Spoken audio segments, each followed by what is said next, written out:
संतप्त मानस शांत हों, जिनके गुणों के गान में वे वर्धमान महान जिन विचरे हमारे ध्यान में। सहजता के संदर्भ में 3 स्थितियां हैं। एक तो अज्ञानी की, जिसको सहज जो क्रमबद्ध परिणमन है वो उसे स्वीकार ही नहीं है, क्योंकि उसे अपना सारा अधिकार चिंता है और आज तक उसने जो किया है और अपने कर्तृत्व के अभिमान का एक ढेर लगा लिया है। मैंने ये किया, मैंने ये किया, मैंने ये किया, ऐसा कर लिया है। उस पर चोट पड़ती है, इसलिए उसे ये बात स्वीकार नहीं होती।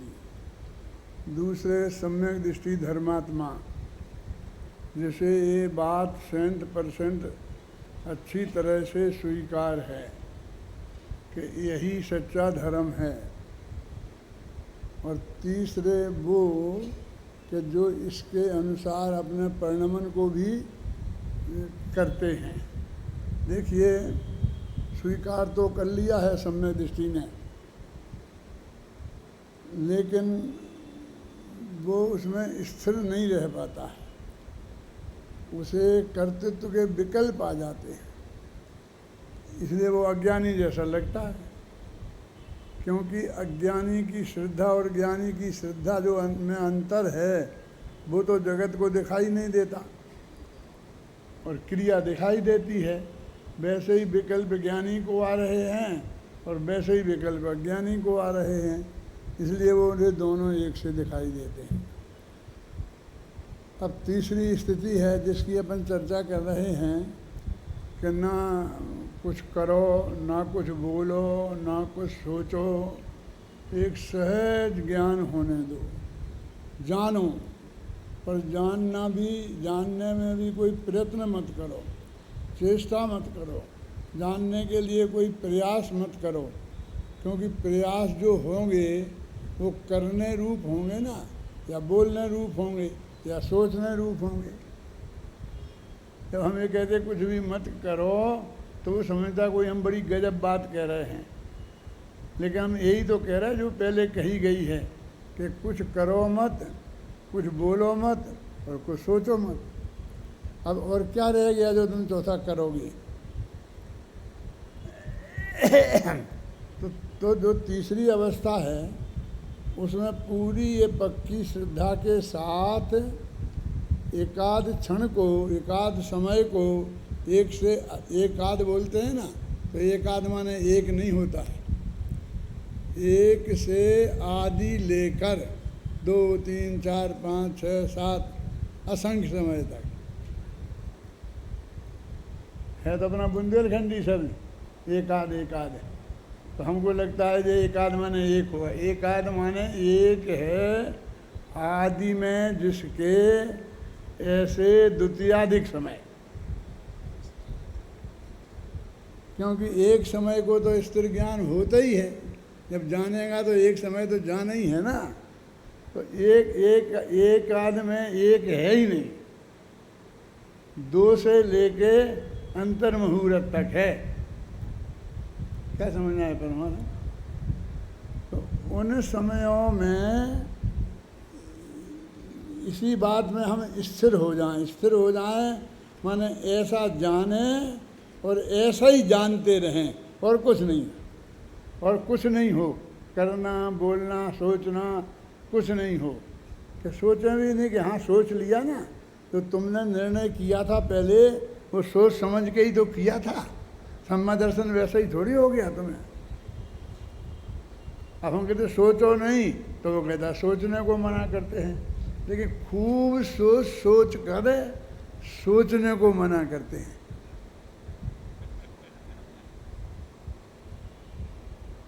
नेमीचंद काका एक उदाहरण दिया करते थे। नेमीचंद काका एक विद्वान थे, रखियाल वाले, और वो सब अपने हिंदी प्रांत में घूमते थे और सब जगह एक उदाहरण दिया करते थे कि ऐसा मत सोचना एक आदमी अपना घर के दरवाजे के सामने बैठ के सुबह दातुन करता था, गाँव में होता है ना जैसे, और सुबह गाय भैंसें निकलती थी वहाँ से। तो एक भैंस ऐसी निकलती थी कि जिसके सींग ऐसे टेढ़े टेढ़े थे। तो वो सोचता था कि यदि मेरी गर्दन इसके सींग में फंस जाए तो क्या होगा। वो ये सोचता था, 6 महीने तक सोचता रहा। फिर उसने कहा ऐसे सोचने से क्या होगा, प्रयोग करके देखो। आप भी सोचते हो ना, हमने बहुत सोच लिया कि आत्मा में सहज ज्ञान होने दो, सहज ज्ञान लगे, सहज ज्ञान का प्रयोग करके देख लें। तो एक दिन जब वो भैंस आई तो उसने अपनी गर्दन उसके उस सींग के अंदर फंसा दी। जब उसने गर्दन फंसाई तो भैंस भड़की, और भड़की उछल के भागी, तो साथ में वो भी रखड़ा और बहुत घायल हो गया, चोट लग गई, गिर गया, अस्पताल में गया। फिर घर आया तो लोग पूछने आते थे कि भाई साहब क्या हुआ, कि क्या बताएं क्या हुआ, क्या बताएं क्या हुआ। कि नहीं तो भी साहब कि मैंने वो गर्दन गाय की भैंस की सींग में मेरी गर्दन फंस गई और उससे एक्सीडेंट हो गया। तो कि किसने फंसाई तुम्हारी गर्दन, वहाँ जाके फंस कैसे गई? कि मैंने ही फंसाई। कि तूने फंसाई? कि कुछ सोचा नहीं पहले कुछ? कि 6 महीने तक सोचा।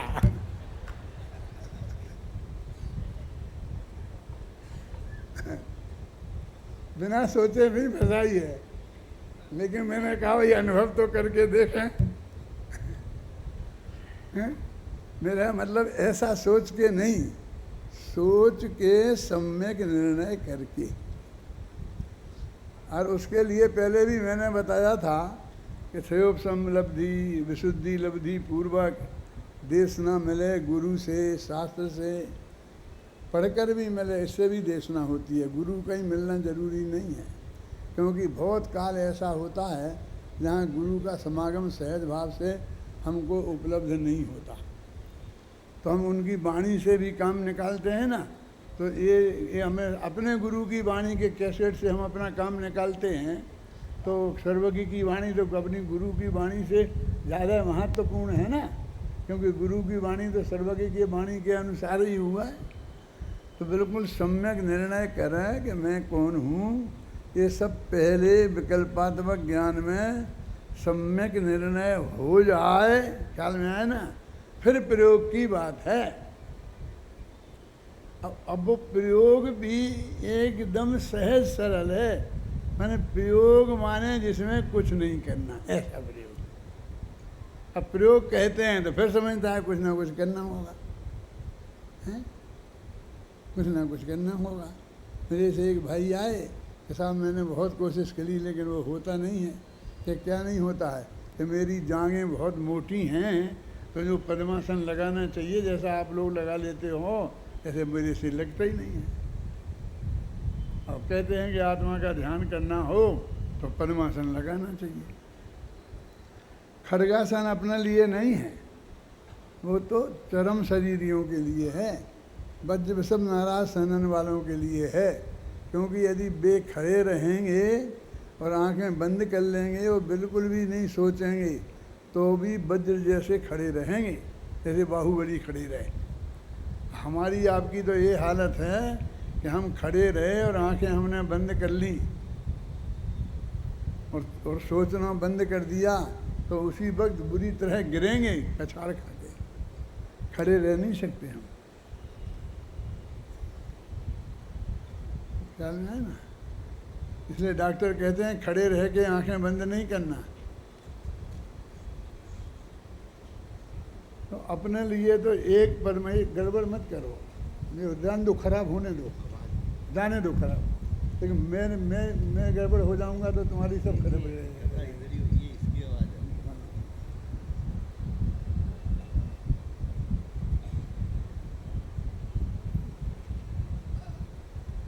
क्या बात चल रही थी अपनी कि हमें वो जो इसमें कुछ करना नहीं है, ये नहीं करने का प्रयोग करना है। कुछ करो, ना बोलो, ना सोचो। क्यों? क्योंकि जो निर्णय करना था वो निर्णय सम्यक हो गया है, कर लिया है। उसके पहले तो होगा ही नहीं। जब तक आपके विकल्पात्मक ज्ञान में, तो क्यों बार बार ये करते हो?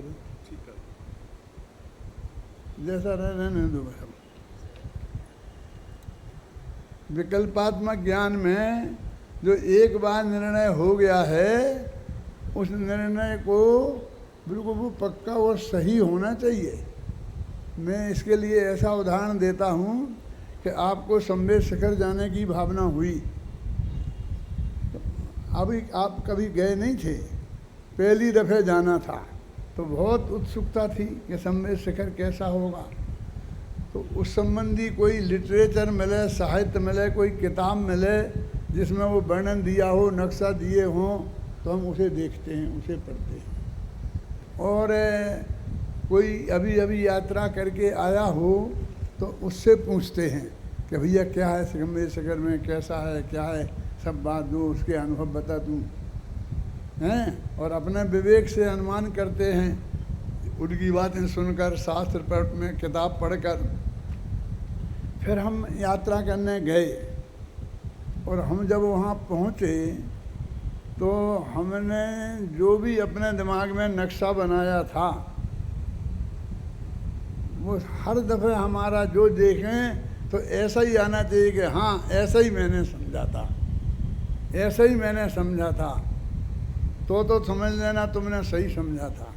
और एक दफ़े आए, अरे मैं तो ऐसा समझा था और ये तो ऐसा निकला, मैं तो ऐसा समझा था और ये तो ऐसा निकला, तो गए काम से। तो तुमको नहीं होगी।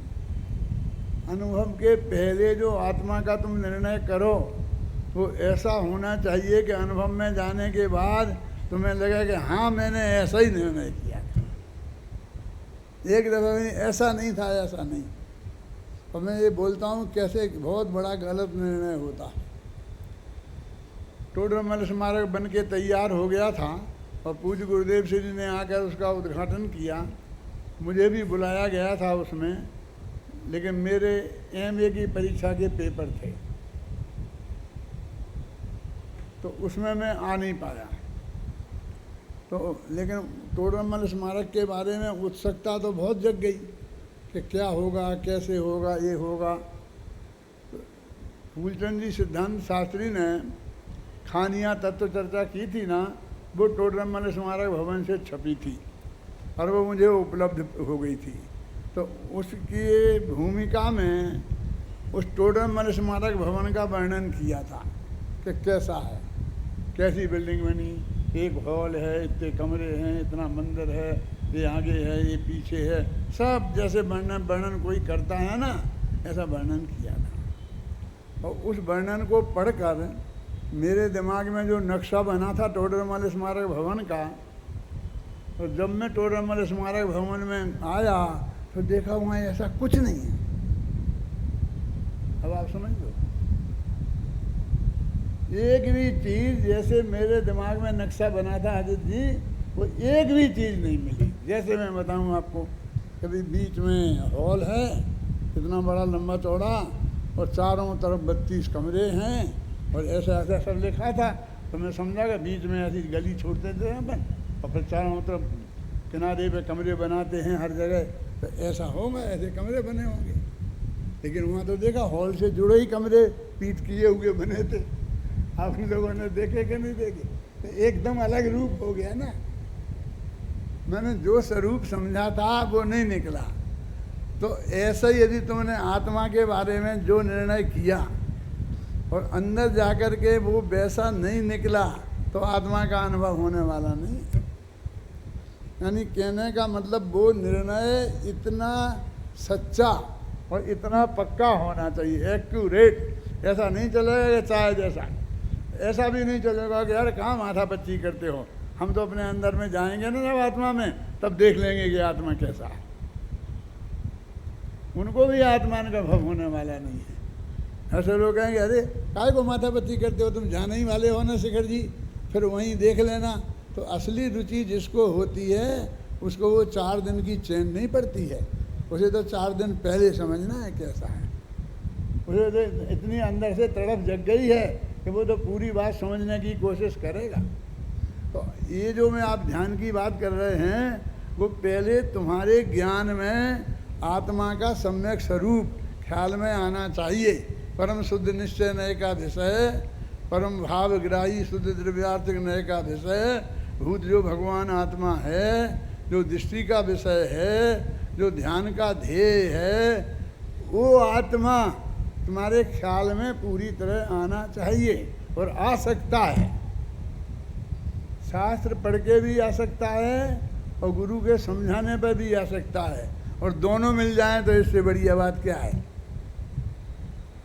लेकिन ऐसा नहीं है कि गुरु नहीं मिला तो काम नहीं होगा।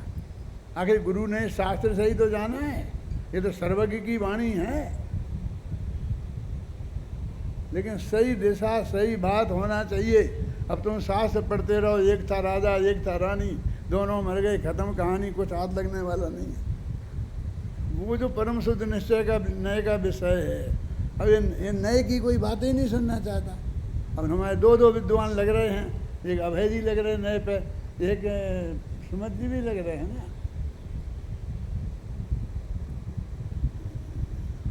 हम गए नए नए तो बहुत टेढ़ा टेढ़ा है। अब एक आध दफे मैं भी नए समझाऊंगा।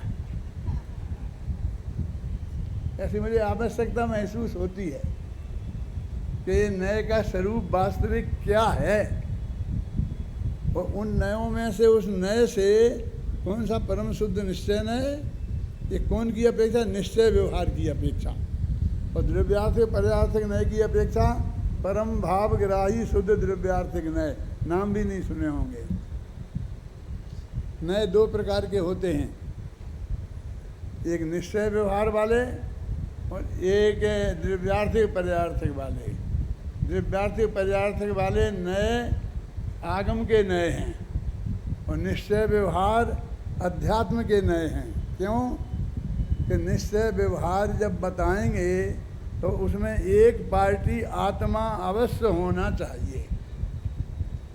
जब द्रव्यार्थिक पर्यार्थिक नए बताएंगे प्रदीप जी, तो उसमें आत्मा कोई एक पार्टी होना जरूरी नहीं है। वो 6 द्रव्यों पे भी लग सकता है, अकेले पुद्गल द्रव्य पे भी लग सकता है। वो 6 द्रव्यों पे लागू होता है, लेकिन अकेला हमें आत्मा समझाना। अध्यात्म माने क्या होता है जानते हो? अधि माने जानना और आत्मा माने आत्मा का। आत्मा का जानना उसका नाम है अध्यात्म। और आत्मा का जानना, तो आत्मा तो कई तरह का है ना। एक चिंटी चिंटा भी आत्मा है, आलू में भी अनंत जीव हैं, ये भी जीव है ना। और एक अपना त्रिकाली ध्रुव भगवान आत्मा, वो भी जीव है। और ये चारों गति में रुल रहे हैं, खोटे खोटे काम करने वाले, ये भी सब जीव ही है ना। तो कौन से आत्मा की बात कर रहे हो तुम? एक आदमी मेरे से बोले कि पंडित जी कोई लड़का आपके ध्यान में होगा। मैंने कहा हाँ, लड़के तो बहुत हैं। बोलो काय के लिए चाहिए? अरे तुम पंडितों की यही तो आदत खराब है, हम एक प्रश्न तुमसे करेंगे, तुम 3 प्रश्न हमसे कर दोगे। अरे तुम्हारे पास लड़का का तुम्हें पता हो तो बता दो, नहीं हो तो नहीं बताओ।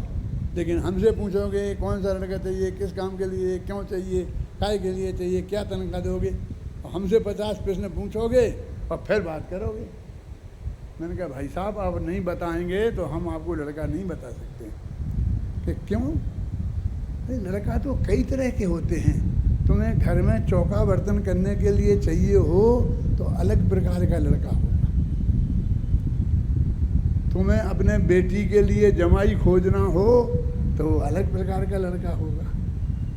यदि तुम्हें गोद लेना है तो वो अलग प्रकार का लड़का होगा। अब हम तुम्हें कैसे बता दें? तुम जब तक हमें नहीं बताओगे कि काय के लिए तुम्हें लड़का चाहिए, तब तक हम तुमको लड़का नहीं बता सकते। तो ऐसा ही आत्मा तुम्हें चाहिए कि हाँ चाहिए। काय के लिए चाहिए बोलो? यदि जीव रक्षा के लिए चाहिए तो चरणान योग में जाके देखना, वहाँ मिलेगा कि जीव कहाँ कहाँ होते हैं, कैसे कैसे होते हैं, अनंत निगोदिया जीव होते हैं। आप समझ में आए ना? वो आत्मा तुम्हें चरणानी योग में मिलेगा। तो कर्मों से बंधा हुआ आत्मा जानना हो तो करुणानी योग में मिलेगा। कर्म के फल में चारों गतियों में घूमता है, स्वर्ग नरक में जाने वाला आत्मा चाहिए हो तो तुम्हें करुणानी योग में मिलेगा। और तुम्हें आत्मा का ध्यान करने के लिए, सम्यक दर्शन ज्ञान चारित्र की प्राप्ति के लिए आत्मा चाहिए हो तो ये अध्यात्म में मिलेगा, ये परम शुद्ध निश्चय नहीं के विषय में मिलेगा। समझे? हम तो जीव को बहुत जानते हैं, हमने बहुत द्रव्य संग्रह पढ़ी है, हमने ये पढ़ी है, हमने ये जीव कांड पढ़ा है। कोई भी कांड पढ़ा हो, जानते हो जीव कांड क्या है, कर्म कांड क्या है? ये जीव इस दुनिया में कैसे कैसे कांड करता है उसका वर्णन जहाँ होता है उसे जीव कांड कहते हैं। कांड तो समझते हो ना, वो हत्या कांड ये हो जाते हैं ना जगह जगह कांड गाँव में। और कर्म कांड किसे कहते हैं? जिसमें कर्म का वर्णन हो। नहीं, कर्म के उदय में ये जीव कैसे कैसे कांड करता है उसका नाम है कर्म कांड। तो कर्म कांड में भी जीव का वर्णन है और जीव कांड में भी जीव का वर्णन है। वर्णन दोनों में जीव का ही है, और समय सार में भी जीव का वर्णन है। तो क्या फर्क हो गया कि जिसमें वो सारभूत जीव कि जिसके समझने से संबंध से ज्ञान चारित्र होता है, ऐसा जीव जिसमें बताया हो उसे समय सार कहते हैं। अब ये है सब तीनों, जीव कांड, कर्म कांड, समय सार। तो ये कहते हैं कि तुम्हें ये आत्मा काय के लिए चाहिए। जितने भी हमने स्थिर स्थावर ये जीव बताए तो उन्होंने कहा क्यों बता रहे कि जीव जाति जाने बिना दया कहाँ से होए। तो जीव की जाति कोई नहीं पहचानेगा तो दया कैसे पालेगा कि ये भी चलते फिरते कीड़े मकोड़े ये सब जीव हैं। भगवान भी कई तरह के होते हैं। एक वो भगवान जिसका ध्यान किया जाता है, एक वो भगवान जिसकी पूजा की जाती है। जिनकी पूजा की जाती है वे पर भगवान हैं, जिनका ध्यान किया जाता है वो निज भगवान है।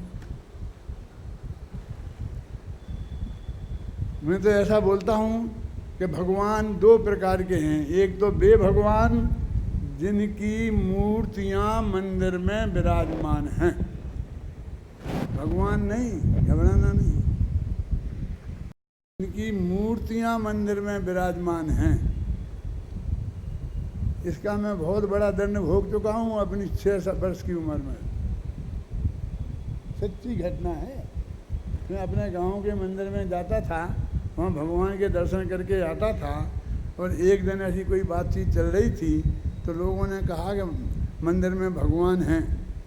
तुम्हें कहाँ है भगवान? कि वो है ना, तुम्हें देखे नहीं थे। मैंने कहा भाई तुम पत्थर की मूर्तियाँ हैं, संगमरमर है, भगवान कहाँ है? वो 6 वर्ष की उम्र में मेरे दिमाग में न मालूम क्या सूझी और मैंने ऐसा कह दिया। तो एक बुढ़ी अम्मा थी हमारे, सबसे बुजुर्ग अम्मा, उसने सुन लिया। उसने इतना हल्ला गुल्ला किया कि गजब हो गया। आज के इन बच्चों को तो देखो कितने नालायक होते हैं, ये भगवान को भगवान मानने को तैयार नहीं है, भगवान को पत्थर कहते हैं। और वो चिल्लाई और सब मोहल्ले के लोग इकट्ठे हो गए। मैं घबराया, मैं जा करके कि कोने में जाके छिप गया, कहना मालूम अब क्या हो। मेरी तो कौन मानने वाला है, क्यों? वो अम्मा की सब मानेंगे। अब मैं आप सबकी अदालत में पेश करता हूँ कि जो मंदिर में हैं वे भगवान हैं कि भगवान की पत्थर की मूर्तियाँ हैं। इसमें क्या गलती कर दी थी मैंने? मैं आज तक सोचता हूँ कि मेरे से क्या गलती हो गई थी, हैं, जो मैंने ये कह दिया था। तो एक तो बे भगवान जिनकी मूर्तियाँ मंदिरों में हैं, भगवान नहीं। महावीर भगवान तो अभी मोक्ष में हैं, सिद्ध शिला में हैं। आदिनाथ भगवान तो अभी मोक्ष में हैं, सिद्ध शिला में हैं, मंदिर में नहीं है। वे पर भगवान हैं, अपन तो नहीं है ना, अपने से अलग है ना। उन भगवान की पूजा की जाती है। और उन भगवान की पूजा करने से 700 पुण्य का बंध होता है। मैं ये नहीं कह रहा हूं कुछ नहीं होता है। 700 पुण्य का बंध होता है। 700 पुण्य जानते हो? आपके को जितना पैसा मिला है वो कैसे मिला है? पुण्य से। लेकिन वो 700 पुण्य नहीं है। जिससे भोग सामग्री मिले वो पुण्य 700 पुण्य नहीं है। वो तो हमें पाप में डालने वाली है, क्योंकि उसे हम भोगेंगे तो पाप बंद होगा। और ऐसा पुण्य तो आपसे ज़्यादा अमेरिका के कुत्ते बिल्लियों की है। क्या कह रहे हो? आपको जो एयर कंडीशन मकान, एयर कंडीशन गाड़ी, बढ़िया खाना पीना, ये सब व्यवहार मिला है ना, तो ये पुण्य के उदय से मिला है ना। लेकिन कुत्ते को इससे ज़्यादा मिला है। आपको गाड़ी तो मिली है लेकिन ड्राइवर नहीं मिला। आपको खुद चलानी पड़ती है। अमेरिका में तो आज IAS ऑफिसर भी हो बड़ा तो भी चलानी पड़ती है। और उस कुत्ते को वो एयर कंडीशन गाड़ी और ड्राइवर भी तुम जैसा मिलता है। मुफ्त में तनख्वाह देनी नहीं पड़ती है। और तुम ड्राइवर की सीट पे बैठते हो और वो पीछे सेठ की सीट पे आराम से पीछे की सीट पे बैठता है।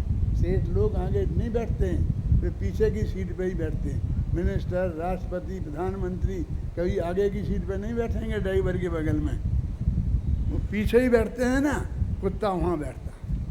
कौन है पुण्यशाली? तुम क्या ज़्यादा। और अमेरिका में जितने विज्ञापन आते हैं तुम्हारे खाने पीने के, जो कौन सा खाना बोलते हो तुम हैं, उससे ज़्यादा विज्ञापन कुत्तों के खाने के विज्ञापन आते हैं।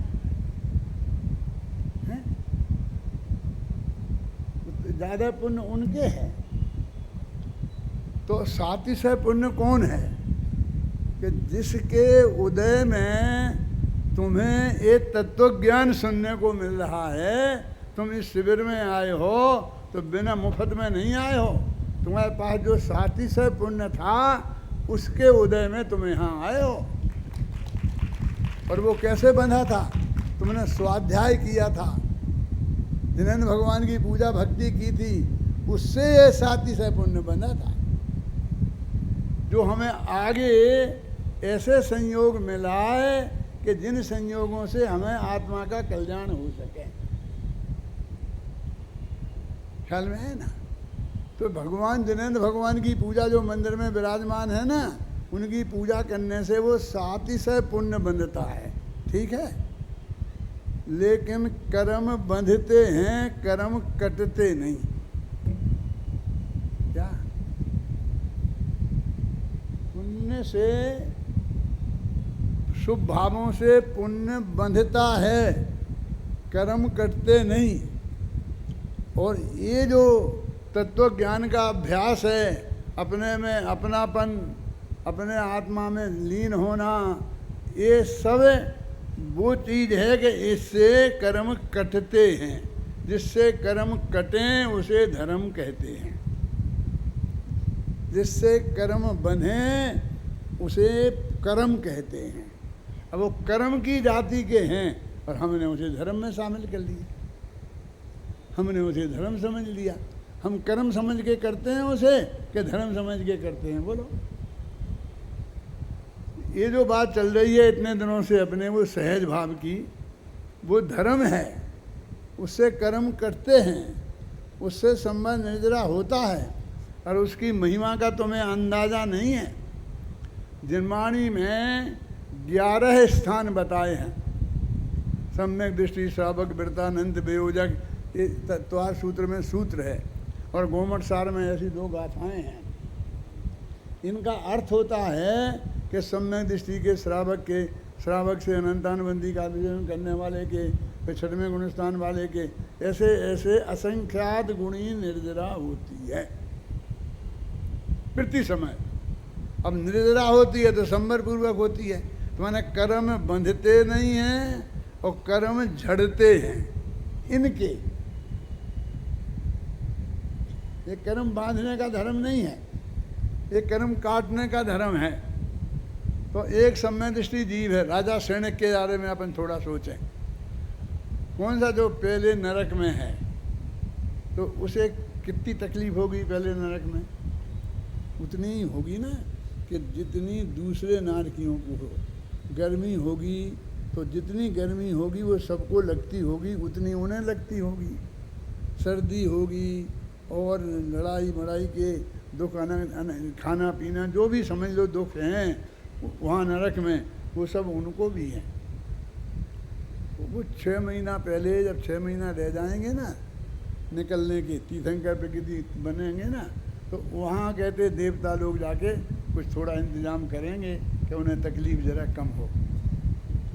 लेकिन बाकी 84,000 वर्ष में 6 महीना कम, 84,000 वर्ष तक तो वो भोगना ही पड़ेंगे कि नहीं? अब हम तुम आप यहाँ सब बैठे हैं, वे हमसे ज़्यादा दुखी हैं कि सुखी? हम मनुष्य गति में हैं, एयर कंडीशन में रहते हैं, सब खाने पीने की बढ़िया व्यवस्था है, सब बात है। बोलो कौन ज़्यादा दुखी है, कौन ज़्यादा सुखी है? कि वही अपने राजा सैनिक ही दुखी दिख रहा है हमें तो, लेकिन नहीं, तुमसे कई गुने ज़्यादा सुखी हैं। क्यों? कि सम्यक दृष्टि के भद्र मिथ्या दृष्टि से असंख्य गुणी निर्जरा होती है। गोमरसार में प्रश्न किया टोडरमल जी ने कि भैया किससे, पहले तो निर्जरा होती ही नहीं है तो किससे असंख्य गुणी? तो उन्होंने कहा सम्यक के सम्यक जो है और जो नाश करके अभी मैं कहने लब्धि में है और वो उन परिणामों से अभी हम सम्यक प्राप्त करने वाला है, उसके निर्जरा नहीं होती शुद्ध भाव नहीं होता तो कैसे होती निर्जरा? तो उससे असंख्य गुणी निर्जरा होती है। और फिर प्रति समय असंख्य गुणा, पहले समय में असंख्य गुणी, दूसरे समय में उससे असंख्य गुणी, तीसरे समय में उससे। अब वो जितने दिनों से नरक में हैं वो असंख्य गुणी निर्जरा हो रही है। निर्जरा माने शुद्धि की वृद्धि, शुद्धि की उत्पत्ति को संवर कहते हैं। ये सब आपकी किताब में लिखा है, जो किताब का पाठ आप कर रहे हैं ना, इसमें पढ़ना शुरू के छंद, शुरू के 20 छंदों का अर्थ कर रहा हूँ मैं, यहाँ वहाँ की गप्पे नहीं मार रहा हूँ। तो वो जो निर्जरा हो रही ना, तो शुद्धि की वृद्धि, और शुद्धि की वृद्धि माने आनंद की वृद्धि। तो उन्हें वो असली आनंद जो मोक्ष में मिलता है, उस जाति का आनंद, असंख्य गुणा आनंद उन्हें प्रति समय है। बोलो तुम जो यहाँ मिथ्या दृष्टि जीव हैं वे अनंत दुखी हैं और वे सुखी हैं। ये तर्क समझ में आया कि नहीं आया? अब जरा मुनिराज की बात सुनो, श्रवण शतक को पढ़ना, उसमें मैंने सब लिखा है। ये मुनिराज हैं तो अपन को दिखता कितनी गर्मी सर्दी, नग्न हैं बेचारे, कुछ ओढ़ते नहीं हैं, खाना दिन में ये उसी वक्त पानी, फिर बाद में पानी भी नहीं पीते हैं, और कितनी तकलीफ़ें हैं ना। जैसे तो दौलत राम जी ने नरक की तकलीफ़ें गिनाई ना, ऐसी अपन मुनिराजों को होने वाली तकलीफ़ें गिनाते हैं। कितनी कितनी तकलीफ भोगते हैं। लेकिन जिनवाणी क्या कहती है? कौन सा स्थान है भैया मुनिराज का? वो 11 स्थान है ना, सम्यक दृष्टि, श्रावक, वृत्तानंद, वियोजक। तो कौन सा गुण स्थान है इनमें? 5वां 6वां है? 6वां तो गुण स्थान है। जो भी है समझ लो, इतनी असंख्य गुणित असंख्य गुणित असंख्य, इतना आनंद उनको प्रति समय होने।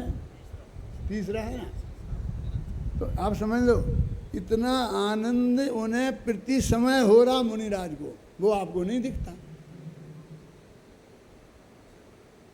आपको थोड़ा सर्दी गर्मी दिखती है, खाने पीने की बात दिखती है। शास्त्र कहते हैं कि उन्हें बहुत सुखी हैं। इसलिए मैं कहता हूँ कि मुनिराज की भूमिका अत्यंत सुख की भूमिका है, बहुत महान है वो। ये पाप माप का उदय आ गया होगा 2-4 को, अब क्या करें हम, उन्हीं के फोटो लग गए मंदिर में। जो वे असंख्य ऐसे हैं जिन्हें कोई तकलीफ नहीं हुई।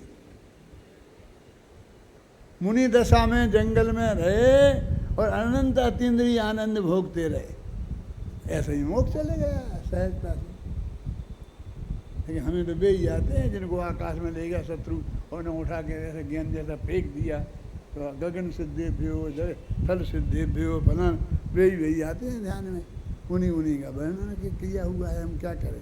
लेकिन उनसे अनंत गुणे जीव ऐसे मुनिराज हैं जिनके कोई पाप का उदय नहीं है ही नहीं, आएगा कहाँ से पाप। इतने पवित्र परिणामों में रहते हैं, तो वो मुनि उस मुनि दशा का नाम है। आप कहें कि आप ये क्यों बता रहे हैं, इसलिए बता रहे कि तुम घबरा करके मुनि नहीं बनते हो, कि मुनि बनूंगा तो कितनी तकलीफें भोगनी पड़ेंगी। ये हमारा परमात्मा कहता भैया मैं तो मुनिराजों को देखता हूँ तो कितनी तकलीफ में है, ऐसा बोलता है। ये तकलीफ में है क्यों? और हाँ हम जाते हैं तो उनसे कहते हैं होके देख पता चलेगा। काय का पता चलेगा? आनंद का पता चलेगा कि दुखों का? क्यों? इतना आनंद होगा वो कौन सा आनंद? वो मोक्ष की जाति का। यूँ चिंत निज में थिर बहे जिन्हें अकथ जो आनंद लहो, सो इंद्र नाग नरेंद्र वाहिमेंद्र के नाही कहो। 24 घंटे में एक बार भोजन, पानी भी उसी समय, अंतराय हो जाए तो 2 दिन 4 दिन भी हो जाए। ये तो तेरे को समझ में आते हैं, लेकिन हर अंतर मुहूर्त में इस जाति का आनंद जो सिद्ध भगवान को है उसका अनंतमा भाग सही, लेकिन हर अंतर मुहूर्त में ये आनंद उन्हें होता है, वो तेरी समझ में नहीं आता है?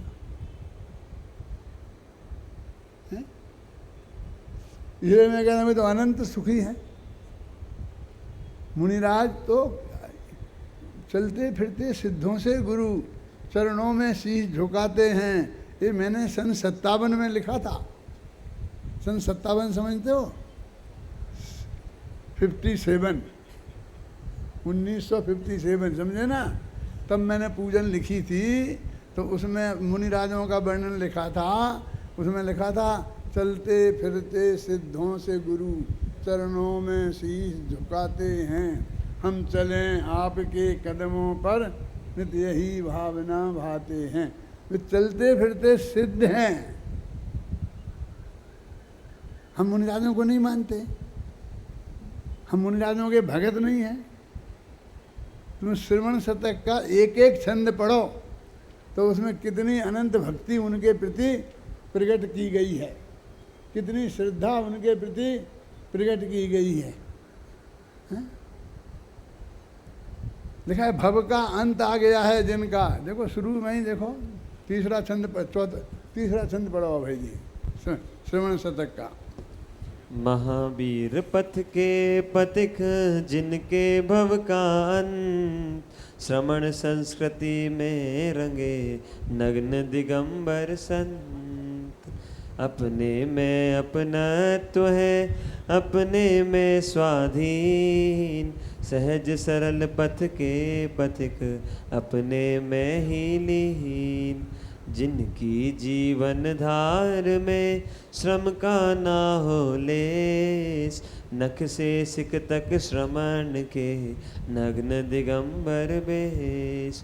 श्रम आश्रम दोनों नहीं अपने में ही मग्न, केवल अपनी साधना में रहते संलग्न। ये तो मुनिराज का ये वास्तविक स्वरूप है।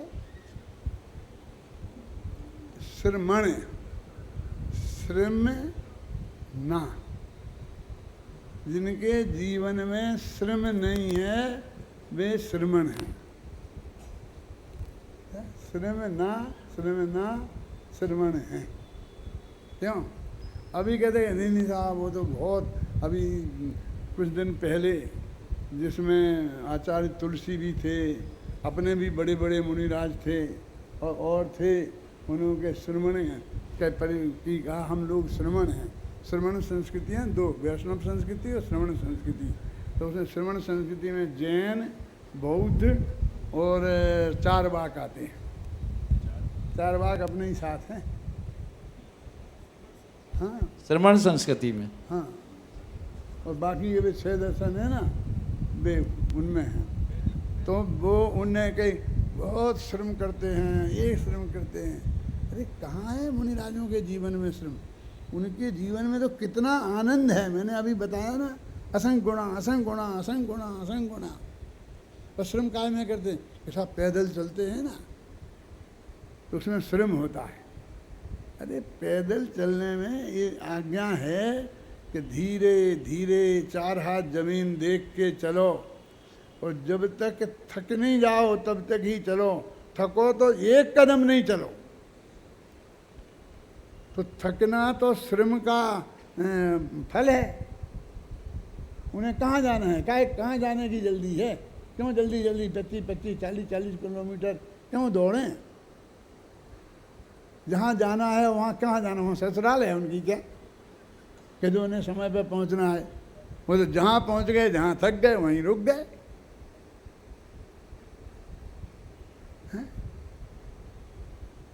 मुनिराज किसी को वचन नहीं देते। क्या वचन? कि कल सुबह 8 बजे हमारे पंडाल में आप प्रवचन करना।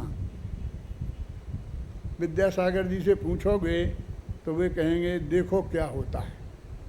सुना आपने कभी अजित जी? क्या पूछेंगे? देखो क्या होता है। समझे आप इसका अर्थ?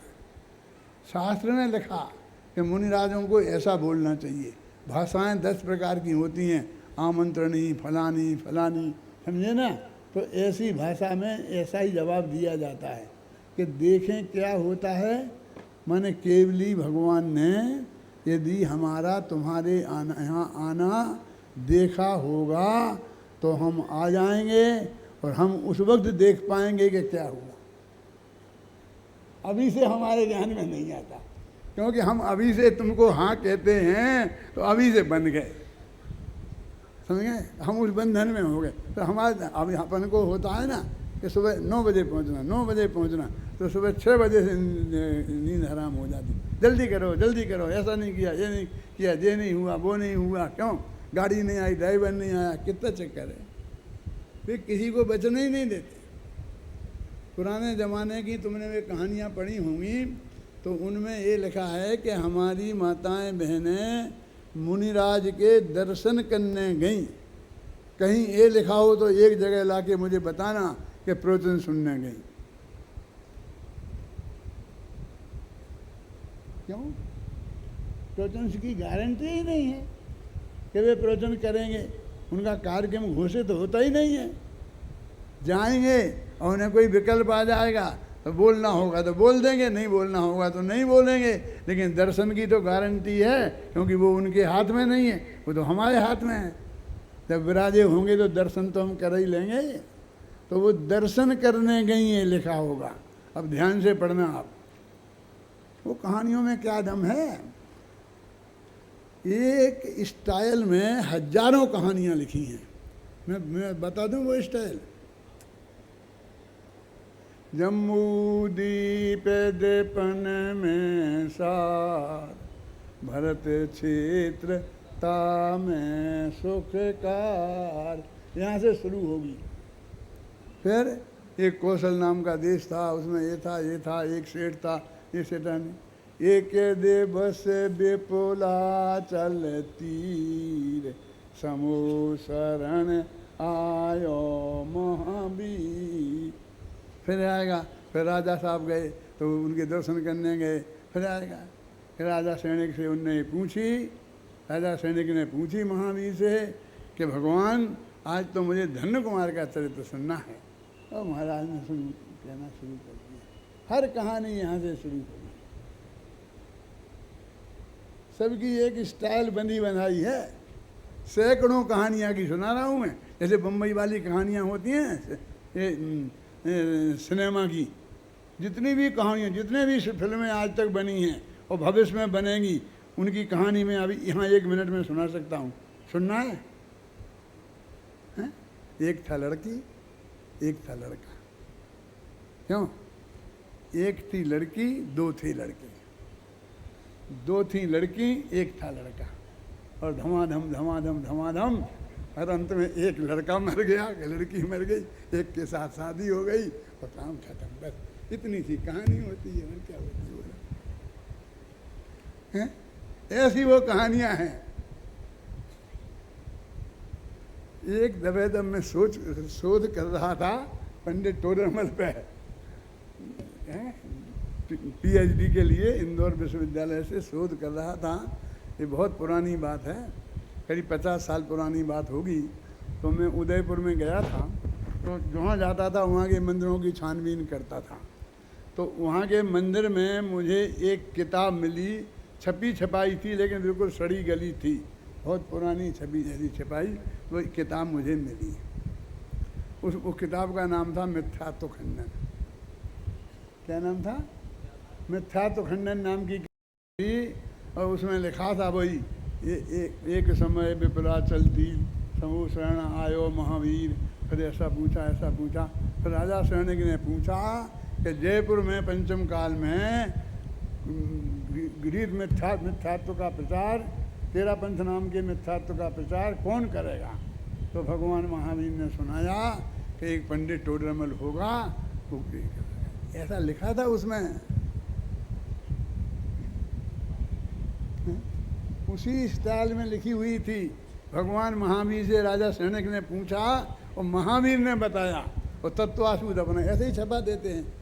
संबंध ज्ञान चारित्राणी मोक्ष मार्ग का मंगलाचरण भी नहीं। क्यों? ये तो हमारे लिए गुटका हो जाता है, और वो शास्त्र क्योंकि वो ऐसा छपता है, ऐसा खुलता है। और महावीर ने कहा और उसने सुना, ये लिखा रहता है इनमें नहीं लिखा रहता है कि महावीर ने कहा, पर हमने सुना। स्टडी करके देखो आप, एक काल में ये 15वीं 16वीं शताब्दी से लेकर 200-300 वर्ष के पीले अल्लाह हजारों कहानियाँ लिखी गई भट्टारकों के द्वारा, और उनमें एक ही थीम है जो स्टार्टिंग तो मैंने बता दी ना। और उसमें क्या, एक मुनिराज आए घर पे आहार करने, तो एक लड़की ने उनकी उपेक्षा भाव करी, उनकी तरफ पीठ कर दी, उनको पड़खाया नहीं, उन्हें नमस्कार नहीं किया। फिर वो लड़की सीधी नरक गई। फिर नरक से आकर के एक बहुत कुरूप किसी बहुत नीच जात के यहाँ लड़की पैदा हुई, फिर मर के नरक गई, फिर आई, फिर नरक गई, 3-4 दफ़े नरक गई, 3-4 दफ़े जाके डुबकी लगाई।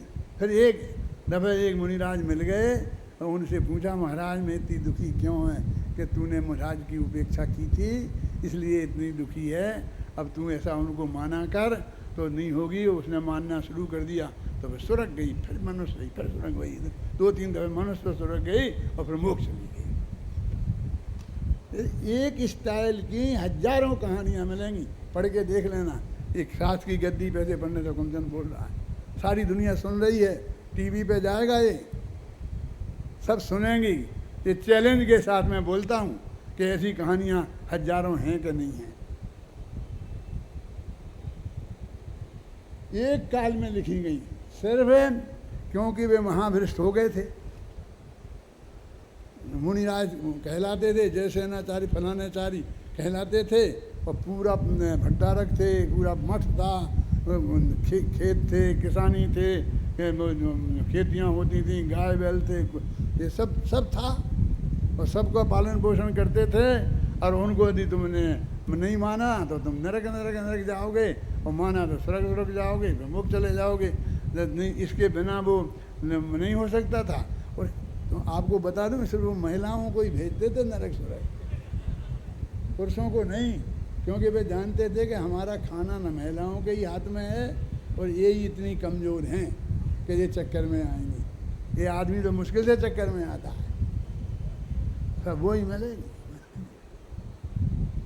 एक कन्या की ही मिलेगी, एक स्टाइल में। ये हमें समझना चाहिए वस्तु का स्वरूप क्या है। यहाँ ये कह रहे हैं कि मुनिराज का स्वरूप तो कितना अनंत आनंदमय है। चलते फिरते सिद्धों से गुरु, में कह रहा था कि सिद्ध के समान हैं। ये सिद्ध भगवान चलते फिरते नहीं हैं, और ये मुनिराज हमारे चलते फिरते गुरु हैं। चरणों में शीश झुकाते हैं, हम चलें आपके कदमों पर, नित्य यही भावना आए हैं। निर्ग्रंथ दिगंबर सदज्ञानी, स्वातम में सदा विचरते जो, ज्ञानी ध्यानी समरसानी, द्वादश विज तप नित्य करते जो, चलते फिरते सिद्धों से गुरु, चरणों में शीश झुकाते हैं, हम चलें आपके कदमों पर, नित्य यही भावना बातें हैं। तो मुनिराजों का स्वरूप तो बहुत ही परम पवित्र है। हमारे यहाँ तो पंच परमेष्ठी में उन्हें स्थान दिया है, हमने अरहंत और सिद्ध के बगल में उन्हें बैठाला है। नमो अरहंताड़म, नमो सिद्धाड़म, नमो आयरियाड़म, एक लाइन में तीनों को। नमो वज्रायाणम, नमो लोये सभ्य साहूणम, किया कि नहीं किया? कितना महत्वपूर्ण स्थान जैन दर्शन में दिया है। तो फिर तुम फिर भी तुम लोग नहीं मानते। अरे क्या नहीं मानते, हम तो मानते हैं, लेकिन जिनवाणी में जो स्वरूप बताया है वो भी जानते हैं और उसके हिसाब से मानते हैं। किसी पर्टिकुलर को मानना उसका नाम मानना नहीं है। अरहंत को मानना हमारे यहाँ नमो अरहंताणम लिखा, नमो महावीराणम नहीं लिखा, नमो पार्श्वनाथाय नहीं लिखा।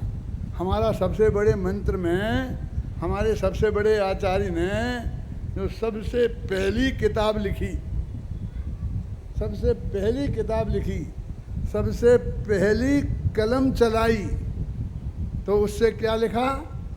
नमो अरहंता।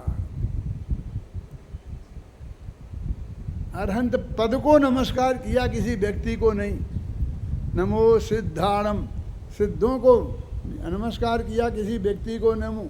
नमो आयरियाणम, किसी आचार्य का नाम लेके नमस्कार नहीं किया, आचार्यों को नमस्कार किया, उपाध्यायों को नमस्कार किया, लोग के सर्व साधुओं को नमस्कार किया। कौन कहता नहीं किया? व्यक्तिगत बात है ही नहीं जैन दर्शन में।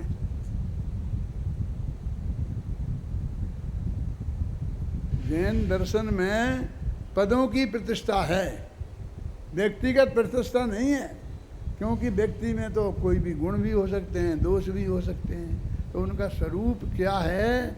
देखो, एक किताब आप पढ़ोगे, इसमें 101 छंद हैं। मुनियों के स्वरूप में 5 महावृत्त, 5 समिति, 3 गुप्ती, 10 धर्म, 12 भावनाएं, 22 परिश्रमों का जय और 5 प्रकार का चारित्र। इतनी चीज़ें आती हैं मुनिराज के स्वरूप में। इनमें एक का नाम नहीं लिया, एक का एक शब्द भी प्रयोग में नहीं किया। जो स्वरूप आता है ना आगम में, और इसमें 101 छंद लिखे, एक छंद में मुनियों के अलावा किसी के लिए कुछ नहीं लिखा, और उनके बेई गुणों का वर्णन किया जो आगम में है। तो उनके अलावा क्या समझे ना, उनके अलावा गुण इसमें से मैंने लिखे, और वो आगम में हैं। ये आगम में नहीं हो वो नहीं लिखा। उनकी वास्तविक स्वरूप कैसा है वो इसमें दर्शाने की कोशिश की गई है, परम भक्ति से, उनका स्वरूप से। क्या उनका हम स्वरूप का वर्णन कर रहे हैं, उनकी हमें इसकी प्रशंसा कर रहे हैं, तो हमने कोई निंदा करने के लिए उनकी किताब थोड़ी लिखी। अब किसी में यदि ये गुण नहीं हो तो फिर वो ये समझा कि हमारी निंदा की है, तो इसके लिए हम क्या कर सकते हैं? देखो,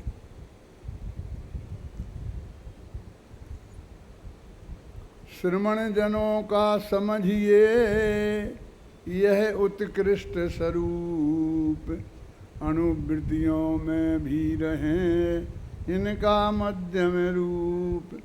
अवरत सम्यक दृष्ट भी मुक्ति मग के पूत, उनमें भी रहता अरे इनका अल्प स्वरूप। मुनियों का तो उत्कृष्ट स्वरूप है, फिर श्रावकों में इनका मध्यम स्वरूप रहता है। मुनिराज महावृतधारी हैं तो श्रावित अणुवृतधारी है। वृत्त तो वो ही है, अहिंसा सत्य अस्तेय ब्रह्मचर्य। लेकिन वे महा हैं और ये अणु हैं। और अवरत सम्यक दृष्टि भी मोक्ष मार्ग के हैं। छंद बताऊँ मैं? 95 96 पढ़ो भाई जी। श्रमण जनों का समझिए यह उत्कृष्ट स्वरूप, अणुवृत्तियों में भी रहे इसका मध्यम रूप। अविरत सम्यक दृष्टि भी मुक्ति मग के पूत, उनमें भी रहता रे इसका अल्प स्वरूप। श्रमण अणुवृत्ति अवृत्ति सम्यक दृष्टि जीव, सब शिव पंथी भव्य जन रहते रहें सदैव। श्रमण जनों की भक्ति वश अद्भुत श्रमण स्वरूप, प्रस्तुत मैंने किया है श्रमणों का यह रूप। श्रमण जनों को समर्पित सम्यक श्रमण स्वरूप, पठन मनन चिंतन करो यह श्रमणों का रूप। इसके ही अनुसार हो श्रमण श्रावकाचार, महाश्रमण महावीर का कहना बारंबार। 10वीं फाल्गुन सुदी की 16 मार्च 19, श्रमण शतक पूरा हुआ, नमो नमो आदिश। तो श्रमण का जो वास्तविक स्वरूप है, सबसे बड़ी विशेषता उसकी वो है कि वो हमसे अनंत गुणे सुखी हैं। भले ही सर्दी गर्मी आपको बाहर से दिखाई देती हो, लेकिन अपन तो शास्त्रों में कहा ना कि उपल खाद खुजावते तो भी उन्हें पता ही नहीं चलता। वे अपने उस आनंद में इतने मगन हैं कि उन्हें ये जो बाहर जो तुम्हें तकलीफ मालूम पड़ती है, वो तकलीफ उन्हें कुछ महसूस ही नहीं होती। अनंत सुख का स्वरूप जो है, सिद्धों की जाति का सुख जिनके निरंतर रहता है, वो श्रमणों का वास्तविक स्वरूप है। ऐसे श्रमणों को हम बारंबार नमस्कार करते हैं, उनकी हम भक्ति करते हैं। उनके विरोध का तो कोई सवाल उठता ही नहीं।